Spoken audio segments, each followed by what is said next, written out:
കളിക്കളത്തിലെ പരിക്കുകളെ ഇനി പേടിക്കേണ്ട. എല്ലാവിധ സ്പോർട്സ് ഇഞ്ചുറികൾക്കുമുള്ള സമഗ്ര പരിഹാരം ഇവിടെയുണ്ട്. ABC orthopaedic hospital, near Kairali theatre, Calicut road, Manjeri. LDF കൌൺസിലർമാർ നഗരസഭയ്ക്ക് മുന്നിൽ ധർണ നടത്തി. പദ്ധതി വിനിയോഗത്തിനായി സർക്കാർ അനുവദിച്ച കോടിക്കണക്കിന് രൂപ നഷ്ടപ്പെടുത്തിയതായി ചൂണ്ടിക്കാട്ടിയായിരുന്നു പ്രതിഷേധം.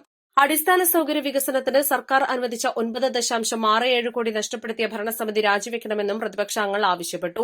ഡയാലിസിസ് രോഗികൾക്കുള്ള കിറ്റ് വിതരണത്തിലും ആശുപത്രികൾക്കുള്ള മരുന്ന് വിതരണത്തിലും ഗുരുതരമായ ക്രമക്കേട് നടന്നതായി ലോക്കൽ ഫണ്ട് ഓഡിറ്റ് വിഭാഗം നടത്തിയ പരിശോധനയിൽ കണ്ടെത്തിയതായും കൌൺസിലർമാർ പറഞ്ഞു.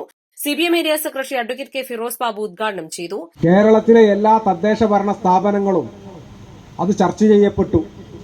നിയമം അനുശാസിക്കുന്നത് റിപ്പോർട്ട് കിട്ടിക്കഴിഞ്ഞാൽ 1 മാസത്തിനകം അത് ആ കൌൺസിലിനകത്ത് വെച്ച് ചർച്ച ചെയ്ത് കാര്യങ്ങൾ തീരുമാനത്തിലെത്തണം എന്നാണ്. മലപ്പുറം ജില്ല എന്നല്ല, കേരളത്തിലെ മുഴുവൻ തദ്ദേശ ഭരണ സ്ഥാപനങ്ങളും അങ്ങനെ ചെയ്തു. എന്നാൽ മഞ്ചേരി നഗരസഭക്കകത്ത് ഞങ്ങൾ മനസ്സിലാക്കുന്നത്, ബഹുമാനപ്പെട്ട നഗരസഭാ സെക്രട്ടറി ഓരോ കൌൺസിലിന്റെ അജണ്ട തയ്യാറാക്കുമ്പോഴും ആ അജണ്ടക്കകത്ത് 3-4 പ്രാവശ്യം ഈ അജണ്ട സെക്രട്ടറി തയ്യാറാക്കി അത് നഗരസഭാ ചെയർമാന് അതല്ലെങ്കിൽ പഞ്ചായത്തിന്റെ പ്രസിഡന്റിന് കാണിക്കണം. ആ കാണിച്ചതിന് ശേഷം ആണ് ഈ അജണ്ടകൾ കൌൺസിലിന് മുമ്പാകെ, പഞ്ചായത്ത് ബോർഡിന് മുമ്പാകെ സമർപ്പിക്കുക, കൌൺസിലർമാർക്ക് വിതരണം ചെയ്യുക. ഇവിടെ എന്താ സംഭവിക്കുന്നത്?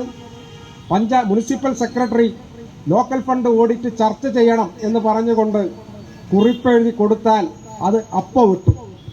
ചെയർപേഴ്സന്റെ അടുത്തെത്തിയാൽ ചെയർപേഴ്സൺ അത് വെട്ടും. 4-5 പ്രാവശ്യം അങ്ങനെ വെട്ടി ചെയർപേഴ്സന്റെ പാനയിലെ മഷിയടക്കം തീർന്നു എന്നാണ് മനസ്സിലാക്കുന്നത്. കൌൺസിലർ അഡ്വക്കേറ്റ് പ്രേമ രാജീവ് അധ്യക്ഷത വഹിച്ചു. പ്രതിപക്ഷ നേതാവ് Sajid Babu, K. Ubaid, AV Sulaiman, CP Abdul Karim, KT Muhammad Ali, Sherina Jawahar, Baby Kumari തുടങ്ങിയവർ സംസാരിച്ചു.